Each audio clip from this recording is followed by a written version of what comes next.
26 मई 2014 को मोदी जी पीएम बने थे एंड उनके टोटल 9 इयर्स कंप्लीट हो चुके हैं एज अ पीएम। एंड अगर हम बात करें किसी भी पार्टी के रूलिंग पीरियड की, तो ये बात जरूर हम सबके माइंड में आती है कि उस पार्टी ने क्या अच्छा एंड बुरे काम किए हैं जिससे कंट्री को फायदा एंड नुकसान हुआ हो। कोई भी पार्टी हो, चाहे बीजेपी या फिर कांग्रेस, दोनों ही पार्टी ने अपने अपने समय में अच्छे डिसीजंस एंड रॉन्ग डिसीजंस लिए हैं। मगर इस वीडियो में हम सिर्फ अच्छे डिसीजंस के बारे में जानेंगे जो मोदी गवर्नमेंट ने लिए हैं। एंड आई नो बहुत से लोग इनके रॉन्ग डिसीजंस की लिस्ट कमेंट में लिखने लगेंगे, तो डोंट वरी, इसके बाद हम रॉन्ग डिसीजंस पर भी वीडियो बनाएंगे एंड उसके link description and I button में दे देंगे, तो उस वीडियो को भी जरूर चेकआउट करें। तो अब जानते हैं India's 5 achievements in the Modi government. Fifth, article 370।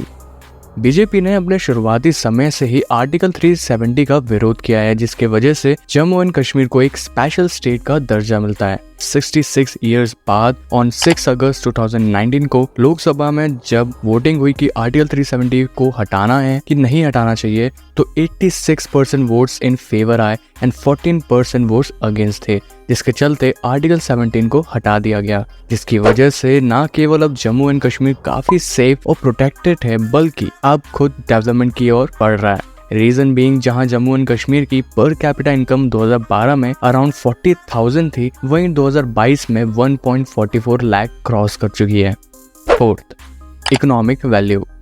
आप मानो या ना मानो, पर इंडिया में ग्रोथ तो बहुत हुई है और इसका साफ साफ सबूत ये है कि India world's fastest growing large economy बन चुका है अंडर एनडीए गवर्नमेंट। बिफोर 2014 जहां इंडियन इकोनॉमी 6.7% की ग्रोथ रेट से बढ़ती थी, वही अंडर एनडीए गवर्नमेंट ये ग्रोथ रेट 8.2% तक पहुंचा। सुनने में डिफरेंस बहुत छोटा है, पर 142 करोड़ की पॉपुलेशन रखने वाली कंट्री में ये बहुत मायने रखता है। लो ग्रोथ, हाई इन्फ्लेमेशन और श्रिंकिंग प्रोडक्शन से बाहर निकलते हुए आज India as world's 5th largest economy बनकर खड़ा हुआ है after United States, China, Japan and Germany. और इसी सब के चलते आज बड़े बड़े और डेवलप्ड नेशंस हमारे साथ जुड़ने के लिए हमेशा आगे रहते हैं। न केवल ये, पर अच्छी इकोनॉमिक स्ट्रेंथ पा लेने के बाद अब इंडिया की मिलिट्री स्टैंड भी बहुत मजबूत हो चुकी है, जिसकी वजह से आज भी चाइना जैसे पावरफुल नेशन इंडिया की तरफ आग उठाकर नहीं देखते।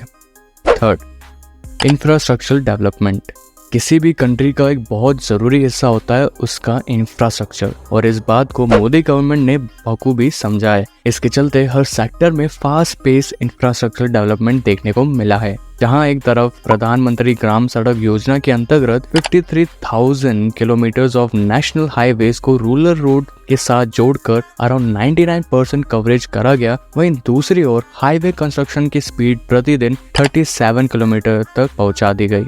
रेलवे सेक्टर में 15 India's first indigenous semi high speed train Vande Bharat express को under make in India launch करा गया, और तो और नेक्स्ट 3 साल में 400 वंदे भारत एक्सप्रेस को मैन्युफैक्चर करने का दावा भी किया गया है। इसके अलावा world's highest railway bridge the Chenab bridge and the world's longest highway tunnel the Atal tunnel को भी बनाया गया। अब मैदान की बात हो गई है, तो अब जानते हैं आसमान के बारे में। तो अंडर उड़ान प्रोजेक्ट एयर ट्रैवल को फीजिबल और सस्टेनेबल बनाया गया। उसके अलावा पिछले 9 साल में 74 न्यू एयरपोर्ट्स न केवल बनाए गए, बल्कि वो सब पूरी तरह ऑपरेशनल में है।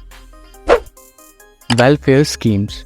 केवल देश का इंफ्रास्ट्रक्चर ठीक कर देने से तो बात नहीं बनती, इसलिए फॉर पब्लिक वेलफेयर एनडीए द्वारा कई सारी स्कीम्स निकाली गई, जैसे कि आयुष्मान भारत स्कीम या फिर प्रधानमंत्री जन आरोग्य योजना, जो कि existing world's largest health care schemes के अंतर्गत 10.74 करोड़ गरीब और वंचित परिवार को 5 लाख प्रति परिवार का हेल्थ कवर दिया गया। इस स्कीम्स के चलते देश के 40% जनता को फायदा मिला है। स्वच्छ भारत अभियान के चलते जहां 2016 में इंडिया में सैनिटेशन कवरेज सिर्फ 39% था, वो आज वोपिंग 93% हो चुका है। इसके अलावा अगर देखा जाए तो 26 मेजर स्कीम्स जैसे अटल पेंशन योजना, बेटी बचाओ बेटी पढ़ाओ योजना, स्मार्ट सिटी स्कीम को लाया गया ताकि आम जनता को अलग अलग प्रकार की सुविधा मिल सके।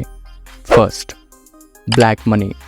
मोदी गवर्नमेंट ने ब्लैक मनी और उसकी वजह से हो रहे इस करप्शन को रोकने के लिए कई सारे मेजर्स उठाए हैं, जैसे कि डिमोनेटाइजेशन यानी नोटबंदी और 500 एंड 1000 के नोट्स की, एंड हाल ही में 2000 के नोट्स को भी बैन कर दिया गया। इसके अलावा इनकम टैक्स द्वारा कई सारे छापे भी मारे गए। एंड आपको मैं बता दूं कि 1.75 लाख कंपनीज को बंद कर दिया गया है, जिसके चलते और 4300 करोड़ की बेईमानी संपत्ति को भी जब्त किया गया। ब्लैक मनी पर इतनी कड़ी रोक के बाद न केवल करप्शन में कमी आई, बल्कि टेरर फंडिंग को भी काफी नुकसान हुआ है। तो अगर कंक्लूजन में देखा जाए तो मोदी गवर्नमेंट ने अपने इस 9 साल की गवर्नेंस में कई सारे रिफॉर्म्स लाए, जिसके चलते कई सारे फायदे तो थोड़े बहुत नुकसान भी हुए, पर at the end of the day आज इंडिया एक अनब्रेकेबल पोजीशन पर है, तो फायदा हम सभी का हुआ है। बाकी आपको क्या लगता है हमें कमेंट्स में जरूर बताएं। तो ये थे 5 अचीवमेंट्स और you can say Modi government decisions जिससे इंडिया को फायदा हुआ है। अगर आपको ये वीडियो इन्फॉर्मेटिव लगी है तो एक लाइक करना तो बनता है, एंड और ऐसे वीडियोस के लिए हमारे चैनल को सब्सक्राइब करना भी। जल्द लौटेंगे एक और ऐसे इंटरेस्टिंग वीडियो को लेकर, तब तक के लिए टेक केयर, एंड इस वीडियो को देखने के लिए थैंक यू।